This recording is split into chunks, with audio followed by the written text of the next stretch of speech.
It started like any ordinary night, and ended in a way no one could have imagined. 4 vibrant young lives, full of promise, were wiped out in a place they should have felt safest in their own home. The details are chilling, the questions are endless, and the silence left behind echoes louder than any scream. What happened inside that house on King Road?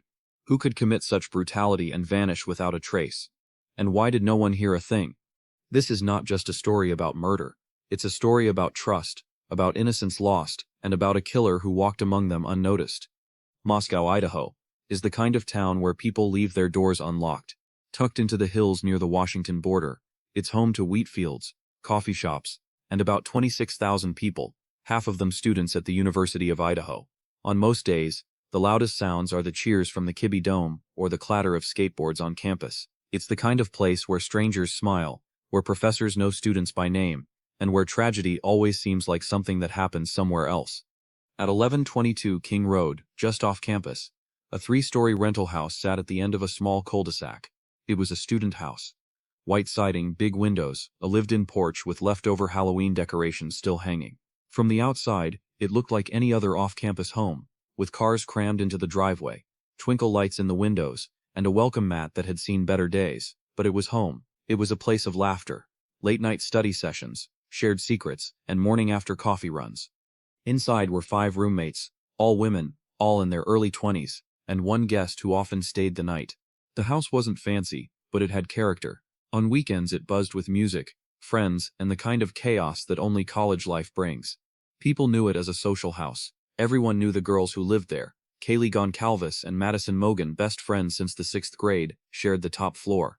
Their bond was unbreakable, like sisters. They even planned to move to Austin together after graduation. Xana Kernodle lived on the 2nd floor. She was witty, athletic, and smart. She had been dating Ethan Chapin, a triplet and fellow U of I student. Ethan didn't technically live at King Road, but he spent most nights there. He was easygoing, always smiling. The two were inseparable. Another roommate, Dylan Mortensen, had a room on the same floor. The last roommate, Bethany Funk, lived downstairs in the basement, a space a bit removed from the rest of the house. That Saturday night, November 12th, was like any other. Kaylee and Maddie had gone downtown to the Corner Club, one of the local bars. They laughed, took photos, and around 1:30 a.m. stopped at the grub truck for a quick bite. Surveillance video later showed them ordering carbonara mac and cheese. They smiled, joked with the guy working the window. Maddie leaned in, her blonde hair falling across her face. Kaylee nudged her playfully. It was all so normal, so innocent. Xana and Ethan had spent the evening at a fraternity party. Photos from that night show them laughing with friends, arms wrapped around each other, dressed casually in hoodies and jeans. They got home around 1:45 a.m. According to phone records and digital evidence, everyone was back inside by 2 a.m. Then, nothing. No screams reported. No broken windows. No alarms. Just a chilling silence. Dylan, who lived on the 2nd floor, would later tell police she heard noises during the night. A thud. A cry.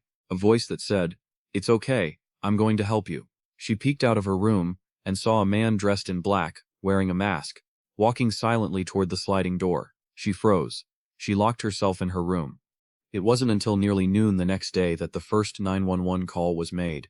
It came from Dylan's phone. Police arrived at a scene so gruesome it would haunt seasoned investigators. All 4 students, Kaylee, Maddie, Xana, and Ethan, had been stabbed to death. 2 were found in beds on the upper floor, one on the 2nd, another near the kitchen. The killer had come in and out in the dead of night, leaving behind only blood and confusion. The front door had a digital lock, no signs of forced entry. Whoever did it had either been let in, or knew how to get in. Lieutenant Roger Lanier from the Moscow Police Department later said, "This was not a random attack, this person had purpose." For days, no suspect, no weapon, and no motive. The police offered few updates. Rumors spread like wildfire on Reddit and TikTok. Strangers accused each other. Friends of the victims were hounded online. Meanwhile, families were left without answers. And the town that once left its doors unlocked started locking everything. By Sunday evening, yellow crime scene tape stretched across King Road. Investigators swarmed the house. Cameras rolled. A memorial of flowers and candles began to grow outside the home. The university held a vigil that Monday.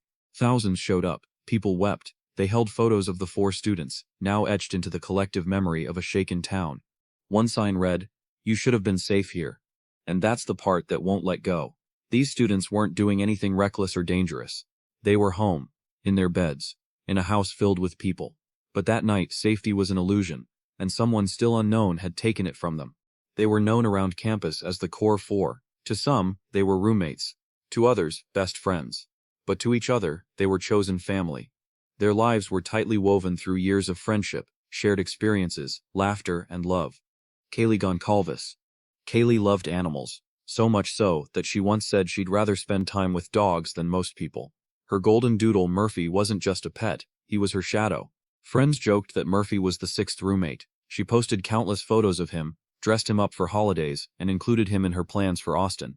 Her Instagram captions read like snapshots of joy. "Me and my boy, road trip crew, Murph approves." She also had a fierce sense of humor, dry, sarcastic, perfectly timed. Maddie once said, "If Kaylee roasted you, you probably deserved it, but you also probably laughed harder than anyone else." Madison Mogen.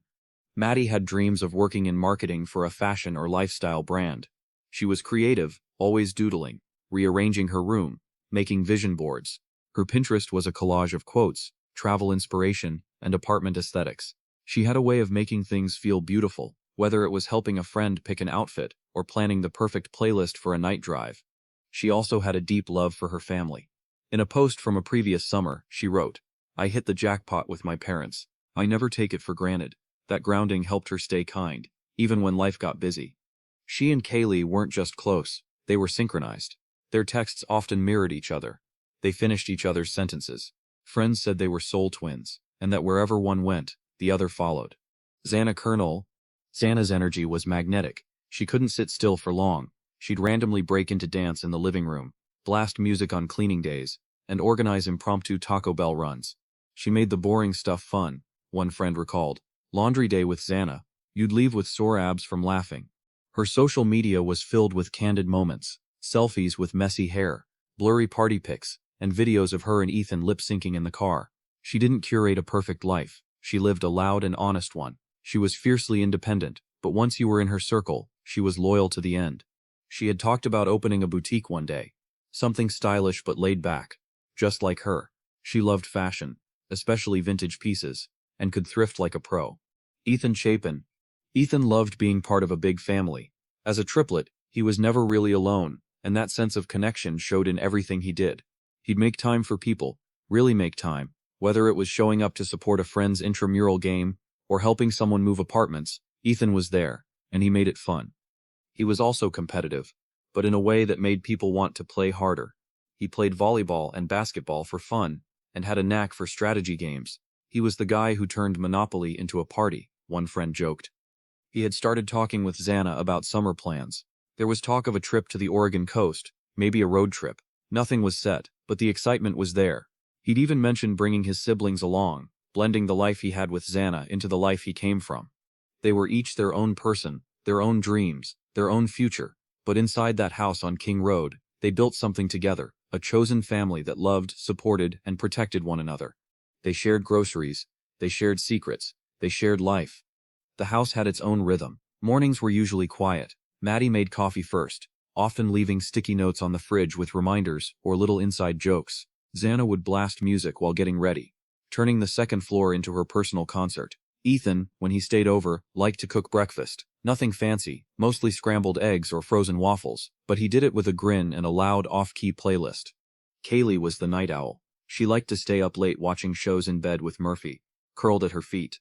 When she was in the mood, she'd pull everyone into spontaneous late-night talks in the living room, sprawled on couches under throw blankets, talking about dreams, fears, and future plans. They had core rotations that no one really followed, but somehow it all got done. Maddie was the clean freak, Xana the decorator, Kaylee the organizer, and Dylan, quiet but reliable, was the one who watered the plants and restocked the toilet paper. There were dance parties in the kitchen, candles lit for no reason, and endless debates about what to watch next on Netflix. It wasn't just a house, it was a living, breathing thing shaped by the people inside it, a place that held their laughter, their stress, their growth, a sanctuary made sacred by friendship. And when Kaylee came back that weekend, it wasn't just a visit, it was a reunion of soulmates, a goodbye none of them knew they were saying.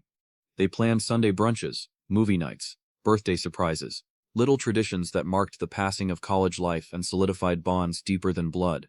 A Polaroid collage hung on their fridge, moments frozen in time, smiles wide, arms draped over shoulders. red cups in hand. Now those photos are all that remain. In the days after the murders, people would cling to memories, texts, videos, voice messages, Snapchats. Every laugh, every photo, suddenly precious. And it wasn't just the core four who lived there. Dylan Mortensen and Bethany Funke were also part of the house, quiet pillars of its rhythm. Dylan, a reserved and observant soul, often stayed in the background, but her presence was felt. She shared a special connection with Maddie, who could always get a smile out of her. Dylan didn't speak often, but when she did, people listened. She was thoughtful, kept things running smoothly, and often acted as the house's calm center when things got chaotic. Bethany, who lived in the basement, had her own energy. She was more private, but always warm. She had a great laugh, the kind that bounced off the walls. She'd be upstairs for dinner or movie nights, then retreat to her room to FaceTime friends or dive into classwork. Both women were respected, included, and valued in the fabric of the house. They weren't outsiders to the core four, they were part of the home. They shared in the chaos, the comfort, the rituals. And after the night of November 13, they were left with an unimaginable burden, the weight of survival, the weight of memory. The core four were gone, but what they left behind, their kindness, their grit, their light, refused to vanish. Texts, videos, voice messages, Snapchats. Every laugh, every photo, suddenly precious. The core four were gone, but what they left behind, their kindness, their grit, their light, refused to vanish. And that's where the pain cuts deepest. Because when you see them, not just as names in a headline, but as real people, you can't help but ask, how could this happen? It's often the ordinary nights, the ones with no special plans, no heavy drama, no big decisions, that are the most deceptively dangerous. There was nothing about November 12th that hinted at tragedy. No warning, no sign. That may be the most haunting part. Saturday, November 12th, 2022, started out quiet. The kind of chill, gray day that settles over Moscow in the fall. It was a football weekend. Some students had gone home, others stayed for house parties and drinks downtown. The University of Idaho campus was winding down from midterms. Thanksgiving break was around the corner. At 1122 King Road, it was another typical weekend. Plans were casual, fluid. The kind of night where nothing big was happening, but everyone had somewhere to be. The roommates moved through the day with ease, like they had 1,000 times before. No stress, no warning signs. Kaylee Goncalves had driven back to Moscow that day from her hometown in northern Idaho. She'd already moved out of the King Road house weeks before, but returned to show Maddie her new Range Rover and hang out for the weekend. She was buzzing with excitement about her upcoming move to Texas, but deep down she was also nostalgic. This house, these friends, it was her safe place, and she wanted one more weekend wrapped in it. Madison Mogen was already home. She and Kaylee spent the day catching up, laughing in the kitchen, trying on outfits, scrolling through old photos. They were going out that night, just like they had done for years. They did each other's hair, they borrowed clothes, they made plans for midnight snacks and sleepy Sunday brunch. They weren't just preparing for a night out, they were reliving the rhythm of their youth. Xana Kernodle and Ethan Chapin had plans too. That night, they were attending a Sigma Chi party just a few blocks away. They left early in the evening, smiling, casual. Photos taken of them later that night show their closeness. Arms wrapped around each other, grins wide, completely unaware of what was coming. Bethany and Dylan were also home that evening, though their plans were more low-key. Dylan hung out in her room. Bethany stayed in the basement. Nothing unusual. Everyone was just going about their lives. That's what makes what happened next so chilling. Around 10:30 p.m., Kaylee and Maddie arrived at the Corner Club, a popular student bar downtown. It was busy but familiar. The bouncer knew them. Friends drifted in and out of their circle. They weren't drinking heavily. They were relaxed, just two girls enjoying the warmth of a night out. Their movements that evening were captured by security footage and confirmed by friends, nothing out of the ordinary. At 1:30 a.m., they left the bar and headed to the Grub Truck, a food truck often parked nearby to serve the late-night crowd. A video clip later released to the public shows Kaylee and Maddie standing at the truck's window, chatting with other students. Maddie giggles, brushing her hair behind her ear. Kaylee places their order, carbonara mac and cheese. They wait, they laugh, they look utterly safe. By 1:45 a.m., a rideshare car had picked them up and driven them the short distance back to King Road. It was a regular, trusted service, not a stranger. By 2 a.m., all 6 housemates and Ethan were inside the home. Phones were checked, lights turned off, bedroom doors closed, laughter faded into silence. Kaylee likely texted her family one last time, as she often did when she settled in for the night. Maddie scrolled her phone, chatting with friends. Xana was still awake, door creaked open slightly, possibly heading to the kitchen. Ethan was probably already asleep, his night of socializing having caught up with him. The house went still, but not empty. It pulsed quietly with the presence of 6 people, each tucked into their space, expecting tomorrow. But somewhere in that stillness, evil entered. We don't know the exact moment, we don't know the precise sequence, but we know this: between 4 and 4:25 a.m., 4 lives were taken. Evil doesn't always come crashing in. Sometimes it slips quietly through a door left ajar, dressed in ordinary clothes, walking on quiet feet. The killer didn't kick down a door, he didn't break a window, he didn't trip a single alarm. He walked into that house like he'd done it before. Police quickly realized they weren't looking for someone who got lucky. They were looking for someone who had planned this. Someone who knew the layout. Someone who had thought through the time, the approach, the exits. The killer didn't leave behind a murder weapon, but he did leave behind a question that would haunt everyone. How did he move through a house full of people without alerting more of them? Inside the house, the scene was controlled chaos. The victims were found in their beds, except for Xana and Ethan, who had clear signs of a struggle. Ethan's wounds were defensive. Xana's room showed signs she had fought, possibly tried to run. Upstairs, Kaylee and Maddie were in the same bed. Police later indicated that the attack there was especially violent, as if the killer had a personal rage directed at them. Forensics teams worked in shifts, collecting samples. Blood was spattered in the victims' rooms, but there was very little in the common areas. The layout of the home, split into 3 levels, may have helped the killer isolate the victims. The front door had a keypad lock, and it remained locked, but the sliding glass door on the 2nd floor, that was likely the point of entry. And then, there was the knife sheath. It was the first real break investigators had. A single object, left behind, carelessly, or perhaps deliberately. It was a K-bar sheath, the kind issued to the military, designed for combat-style knives. Investigators knew the implications. Whoever carried it likely had an interest in tactical gear, possibly experience with weapons, possibly someone who fancied himself methodical. The sheath had been partially tucked under Maddie's body. It was brown leather, worn but intact. A lab analysis would reveal a speck of DNA, too small to be identified immediately, but not too small to be useful. Left behind on the bed where Maddie and Kaylee were found was a leather knife sheath, military style. On it, a single clue, a faint trace of DNA. Police didn't release that information to the public for weeks. Meanwhile, inside the Moscow Police Department, a full-court press was underway. The FBI and Idaho State Police had joined the case. Whiteboards were filled with maps. Dozens of interviews were underway. And quietly, behind the scenes, genetic genealogy labs were working on that DNA trace. They also had another lead, a white Hyundai Elantra. Surveillance footage from early morning hours showed a vehicle of that make and model speeding through a residential area not far from the house.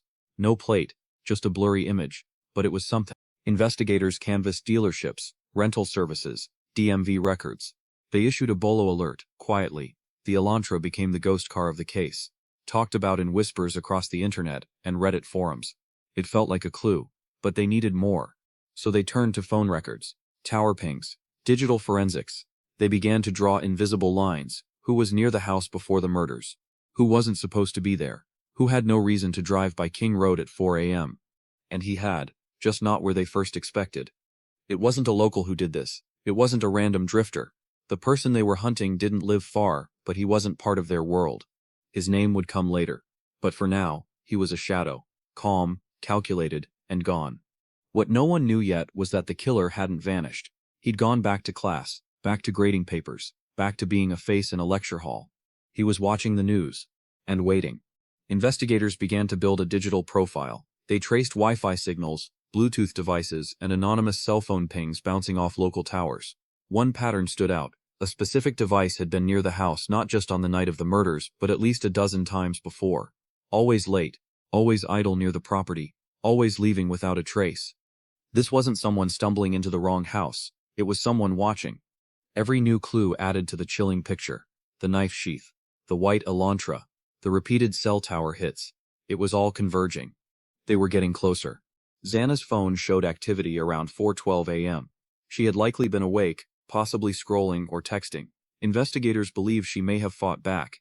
Ethan was found near her, suggesting he may have tried to intervene. Upstairs, Kaylee and Maddie were found in bed, together. Police later suggested they were likely asleep when the attack began. Dylan, in her room on the 2nd floor, reported hearing crying and thuds. The timeline she later gave investigators was staggered. Strange sounds, a soft voice, then sudden silence. At one point she cracked open her door. She heard a female voice, possibly Xana's, crying. Then a man's calm voice. "It's okay, I'm going to help you." It didn't make sense. She opened her door again, and this time she saw him. A tall figure in black clothing, with bushy eyebrows visible above a surgical mask. He walked right past her room, toward the sliding door that led outside. She froze, paralyzed, her heart slammed in her chest. Every instinct told her to run, to scream, but fear had its grip. She retreated into her room, locked the door, and waited. Hours passed. She didn't know what she had seen. Not yet. It would be nearly 8 hours before the first call to 911 was placed. In the hours after the murders, the house remained strangely undisturbed. The killer left no blood trail through the front door.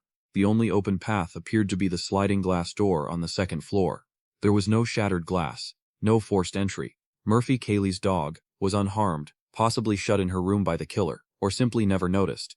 Neighbors didn't report screams, though one nearby resident would later say their dog barked relentlessly sometime after 4 a.m.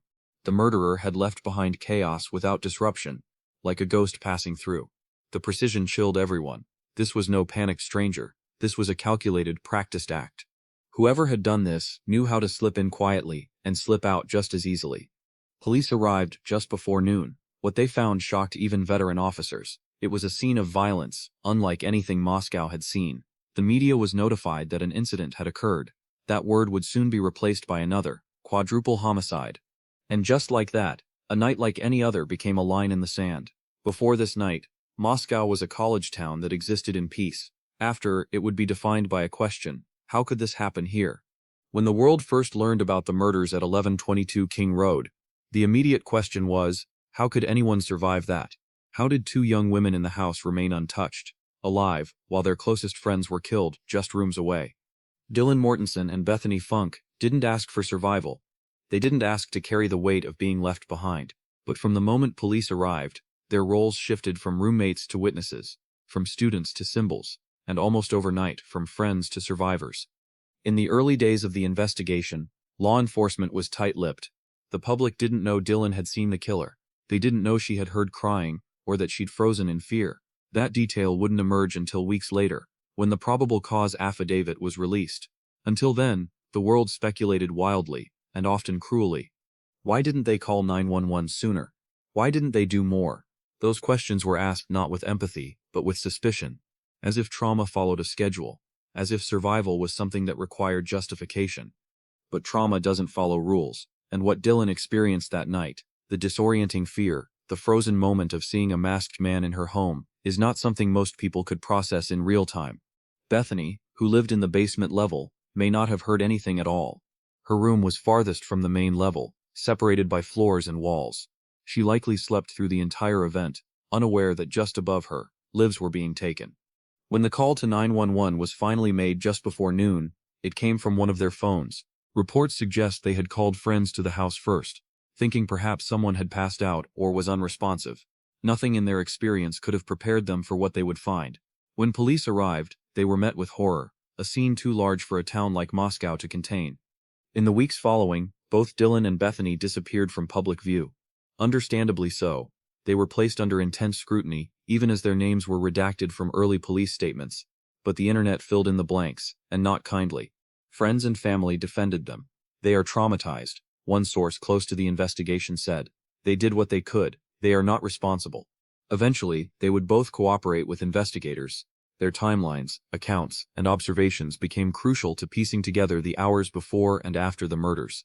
Dylan's memory of the killer's face, particularly the bushy eyebrows above his mask, would prove pivotal. She didn't know who he was, but she saw him.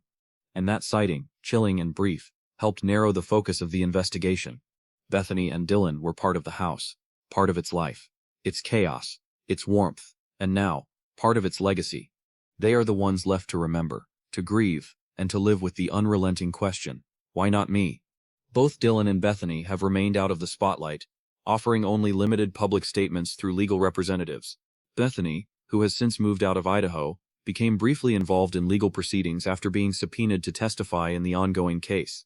In a court filing, she resisted appearing in Idaho for pretrial testimony, citing trauma and safety concerns, a move that stirred renewed public debate but was later resolved quietly.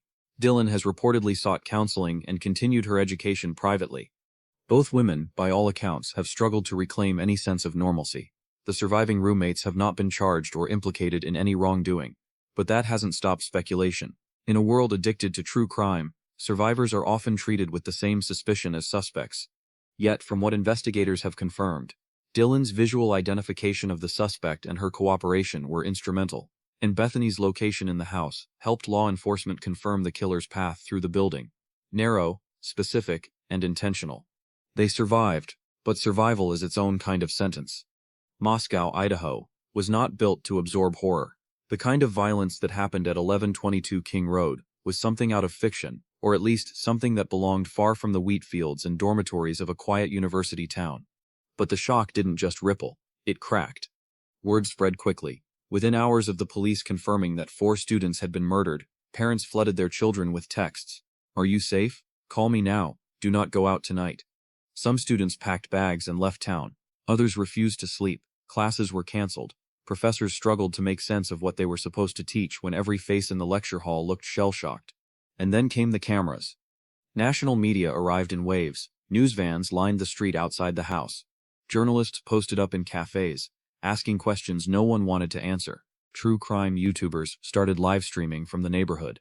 Local residents were stalked for quotes. Everyone had a theory. Everyone wanted a story. The university tried to hold the community together. Vigils were planned. Counselors were brought in. Administrators sent emails urging calm and unity. But behind the scenes, fear ran deep. No arrests, no suspect, no clear motive. "Lock your doors," the police advised. It was a message that sounded simple, but to a town like Moscow, it was like hearing the ground had shifted. The town had always felt open, safe. Now windows were double-locked. Baseball bats appeared by front doors. Students walked in groups, even during the day. Strangers were eyed with suspicion. And still, the house at 1122 sat cordoned off with yellow tape, a painful monument to the question no one could answer. Who did this and why? Locals were divided. Some believed the killer had to be someone from outside, a drifter, a predator. Others were convinced it was someone closer, maybe even someone they knew. Whispers spread faster than facts, and in the absence of official information, speculation filled the silence. Online, things were worse. Amateur sleuths began dissecting the victim's social media.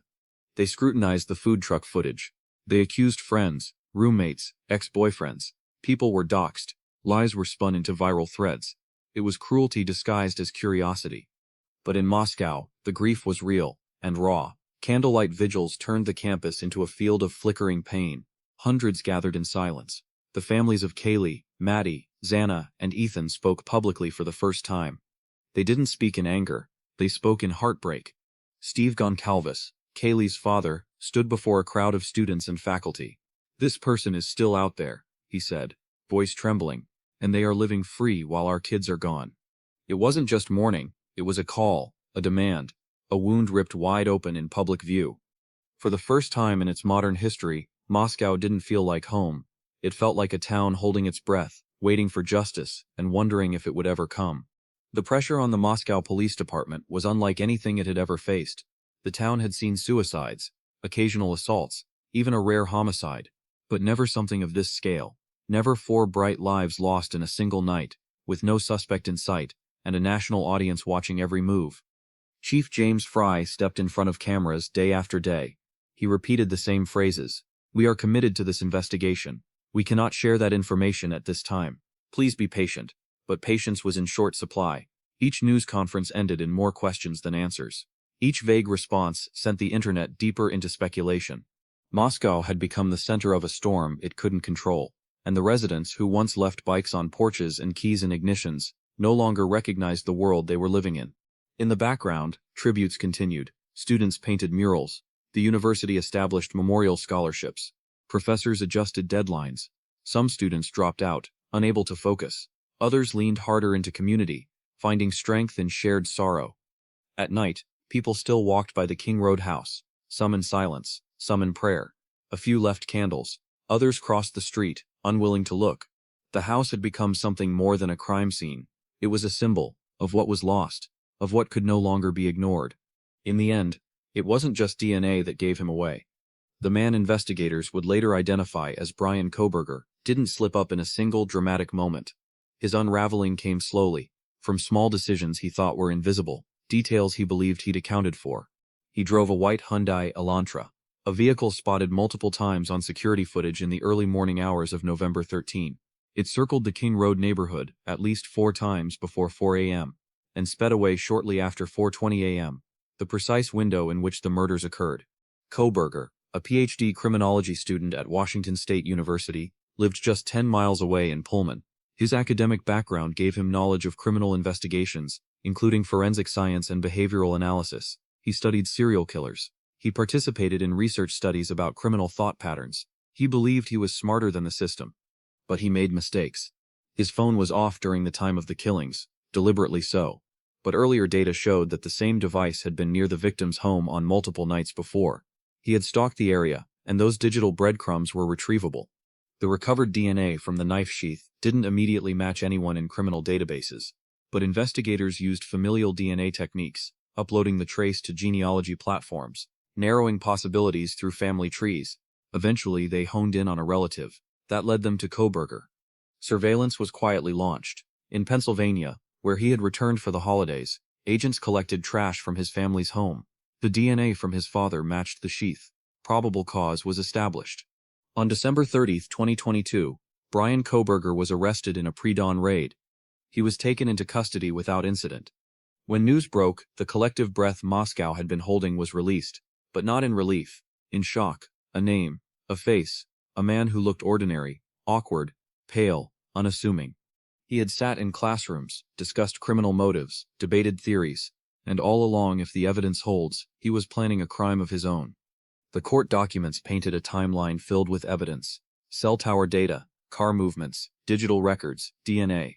The pieces fell together with uncanny alignment, but the motive, that remained murky. And that's what haunts everyone still. Why? Was it obsession? Was it academic curiosity turned deadly? Was it rage? Was it about power? Or had it always been in him, this cold vacancy, looking for the perfect night to act? Bryan Kohberger pleaded not guilty. And Moscow, though grateful for answers, has not truly healed. But even as the evidence mounted, there was a quiet discomfort in how ordinary Bryan Kohberger had seemed. He was not a ghost, not a monster from under the bed. He was a teaching assistant, a man with lecture slides and office hours. He'd reportedly been pulled over twice during the cross-country drive back to Pennsylvania, his father in the passenger seat nervous but polite. The officers hadn't recognized him yet. When his mugshot was released, people stared at the image like it might blink, as if the face would reveal something, some sign of madness, some scar of evil. But there was nothing, just a face. And in that ordinariness lay the real terror. Kohberger waived extradition. He was flown back to Idaho in early January 2023. Crowds lined the street as the convoy drove him from the airport to the Latah County Jail. Inside the courthouse, he wore an orange jumpsuit, shackled, his eyes scanning the room with detached alertness. He spoke few words. His attorneys spoke for him. Investigators would later confirm he'd applied for an internship with the local police department months earlier. He wanted access to real-world criminal cases. He was studying what it meant to get away with it. The man who believed he could outthink everyone left behind. A trail of digital footprints, DNA, and surveillance timestamps that told a story more accurate than any alibi. His legal team is building a defense.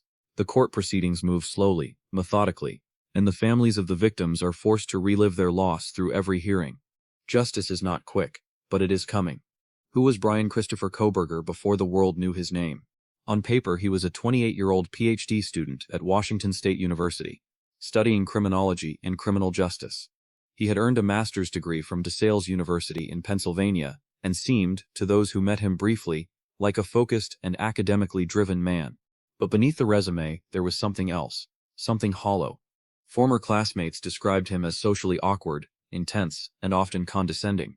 He was known for dominating conversations and overanalyzing crime cases in class discussions. Some peers said he seemed fascinated by control, less interested in justice than in how criminals got away with things.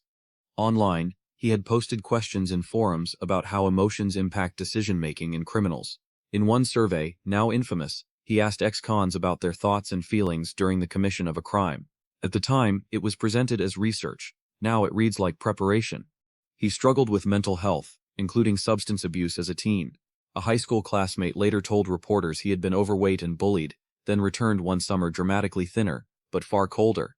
He reportedly battled heroin addiction before turning his life around. at least on the surface.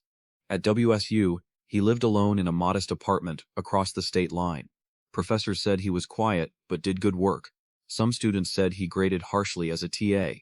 One even claimed he grew angrier and more erratic in the weeks following the murders, possibly under the stress of guilt, or maybe because of the mounting investigation.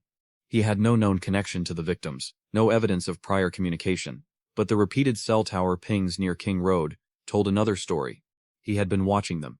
He had walked through their neighborhood, parked nearby, driven the route over, and on that November night, he crossed the state line, not as a student, but as a predator.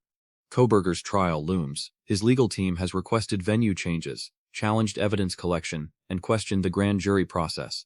But the weight of the case is undeniable, and the silence from the accused only deepens the mystery. Who was Bryan Kohberger really? A man in pursuit of understanding evil, or a man slowly becoming it? Reactions to Kohberger's arrest were immediate and visceral. For the families, there was some measure of validation. They had waited weeks, sitting in grief and uncertainty. Now they had a name, a face, and the beginning of an answer. Steve Goncalves, Kaylee's father, did not hold back. In interviews, he expressed both relief and fury. "This is the guy," he said. "We know it. The evidence knows it. Now we want justice." The Mogen family remained more reserved, but their pain was clear. "We will never understand why," Maddie's mother said in a brief statement, "but we will keep fighting until the very end." Xana's family, too, spoke out, grappling with the horror of knowing a stranger had stalked their daughter. "We didn't know his name before. Now we will never forget it." In the community, the reaction was complex. Relief mixed with dread. Kohberger had shopped at the same stores, walked the same sidewalks, attended college events. He wasn't some drifter. They had likely crossed paths with him and never known. Professors who had taught him were stunned. Students who had seen him in class now couldn't stop replaying his words. A few remembered odd comments about empathy and justice.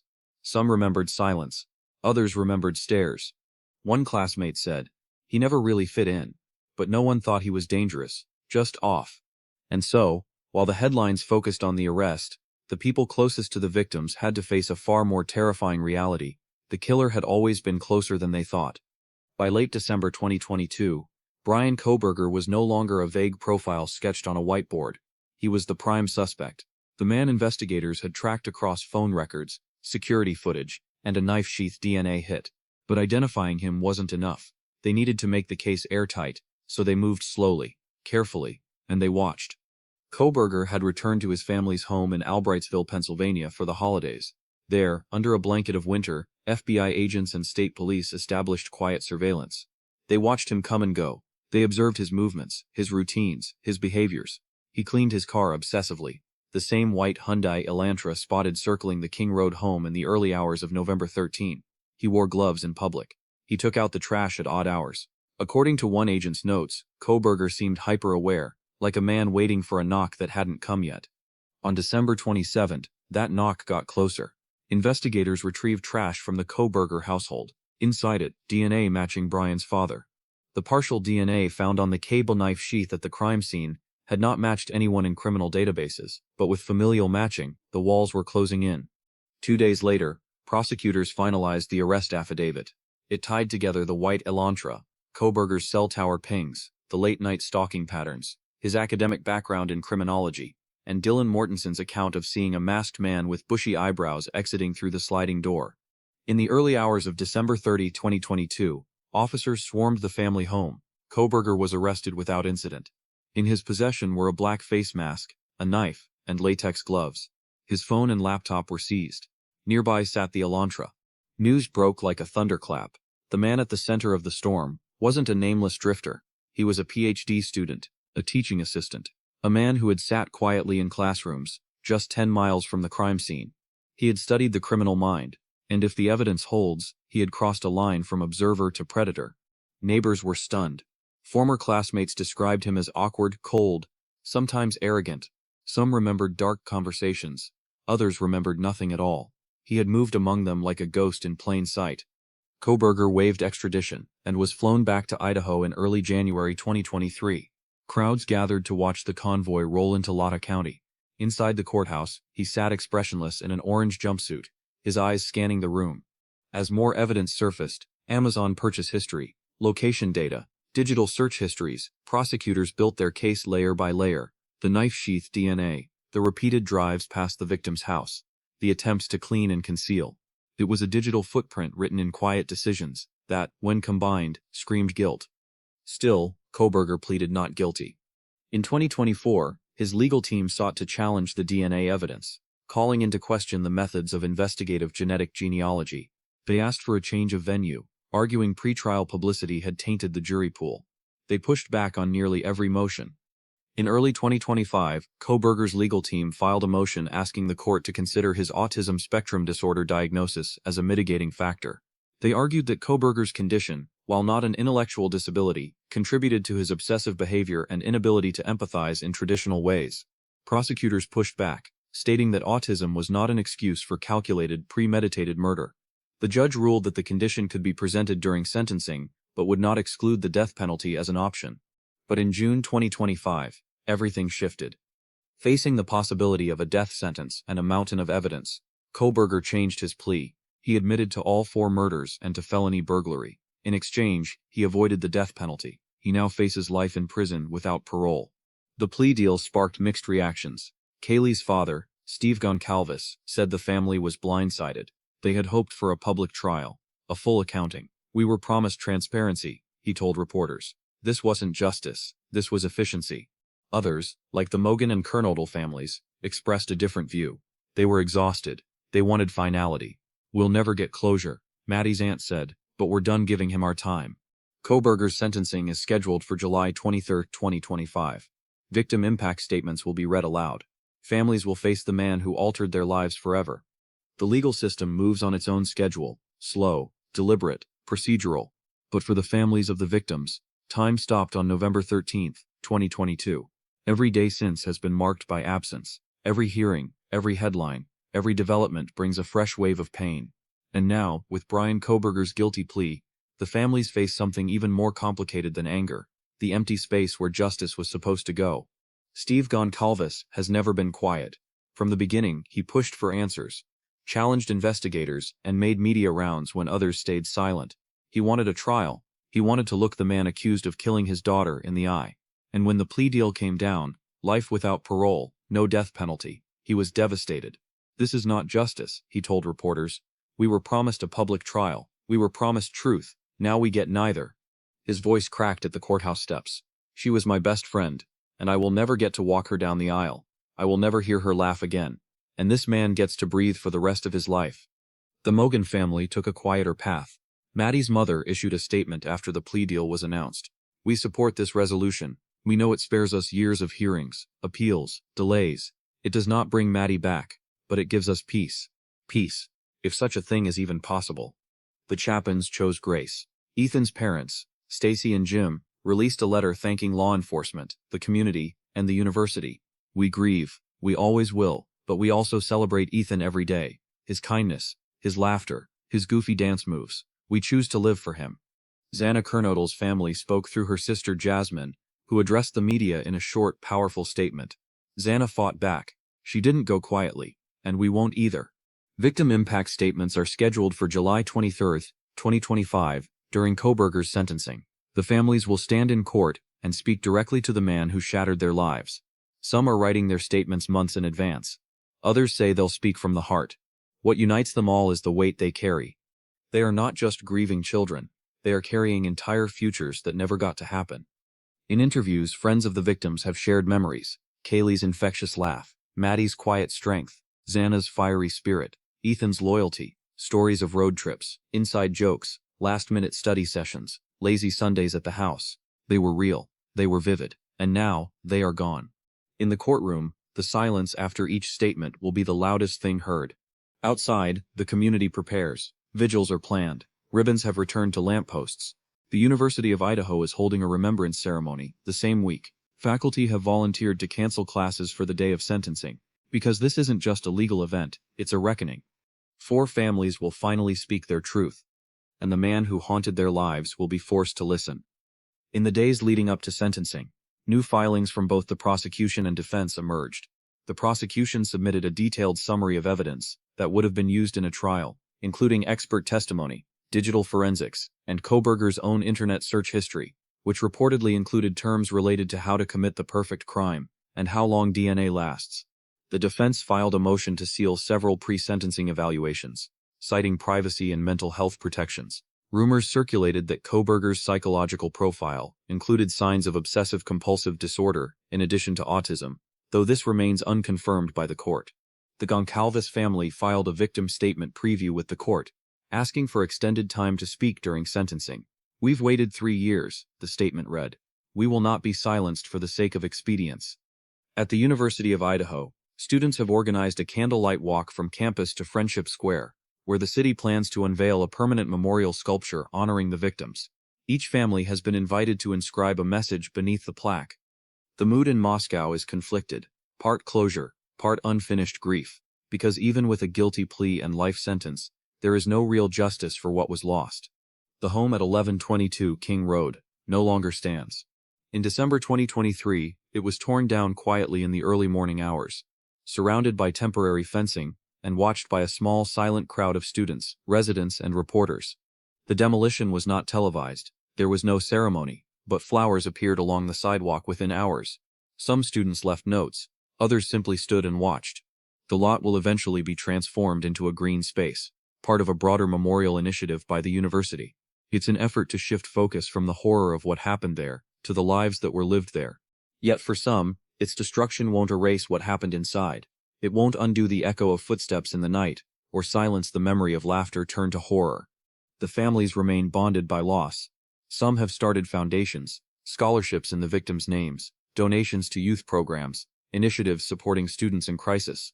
The Ethan Smile Foundation funds recreational activities for underprivileged kids, a tribute to Ethan Chapin's joyful spirit. The Goncalves family has used their platform to advocate for victims' rights and push for transparency in high-profile cases. Kaylee's sister, Aliva, has become a quiet but powerful voice, posting tributes, organizing remembrance events, and helping other families of violent crime victims navigate the legal system. "You don't move on," she said in one interview. "You move forward, carrying them with you." Moscow itself is quieter now. There's still fear, still hesitancy, but also unity. The town has embraced its students with care, counseling, community forums. Professors have been trained in trauma awareness. Dorms now host regular wellness events. Grief, like a river, has found a way to flow through every part of the town. For those who lived in the house, Dylan and Bethany, the path forward is different, private, difficult. They've remained largely out of the public eye, choosing survival over explanation. No one blames them. Few understand what it's like to walk through that kind of shadow and emerge intact. What remains are memories, photos and voicemails, messages that will never be answered, friendships interrupted, futures erased. But also strength. A reminder that justice doesn't always roar. Sometimes it whispers in the form of a family that refuses to stay quiet, in a town that refuses to let its children be forgotten. The King Road house came down, but their names, Kaylee, Maddie, Xana, and Ethan, will not. They remain. Though the legal case is over, the echoes remain. For every family touched by violent loss, there is no clear path forward, no closure in the traditional sense, only the long, painful work of rebuilding a life, forever changed. But no one has to face that journey alone. Across the country, support systems exist for families of homicide victims. Many survivors find solace and strength in connecting with others who understand the weight of such loss. These resources offer legal guidance, trauma-informed counseling, financial assistance, and a listening ear during the darkest moments. Organizations like the National Center for Victims of Crime and Parents of Murdered Children provide national networks of support, peer-led chapters, and access to advocacy professionals. State and local agencies often offer crime victim compensation funds to help cover funeral costs, therapy, and lost wages. In Idaho, the Office of Victim Services, under the Attorney General's Office, extends crisis services and long-term assistance to victims' families. The University of Idaho has also committed to expanding its on-campus mental health programs in the wake of the tragedy, providing ongoing support for students and faculty affected by the events. Grief does not follow a schedule. It comes in waves, in silence, in sudden reminders. But with support, it can also give rise to resilience, to action, to legacy. The families of Kaylee, Maddie, Xana, and Ethan have chosen to turn their pain into purpose. Their stories continue, not just in headlines, but in scholarships, in community work, in quiet moments of remembrance. They are not just victims' families, they are advocates, healers, builders of something better. For anyone facing loss, especially loss born from violence, you are not alone. Help is out there. Voices will rise beside yours. And even when justice feels out of reach, compassion never is. Let this story close, not only with grief, but with a hand extended to those still searching for light. If you or someone you know is a survivor of homicide loss, consider these resources. National Center for Victims of Crime, victimsofcrime.org. Parents of Murdered Children, POMC.org. Idaho Office of Victim Services, ag.idaho.gov. Crisis Text Line. Text HOME to 741-741 for free, 24/7 support. Mental Health America, MHA, national.org. No one heals the same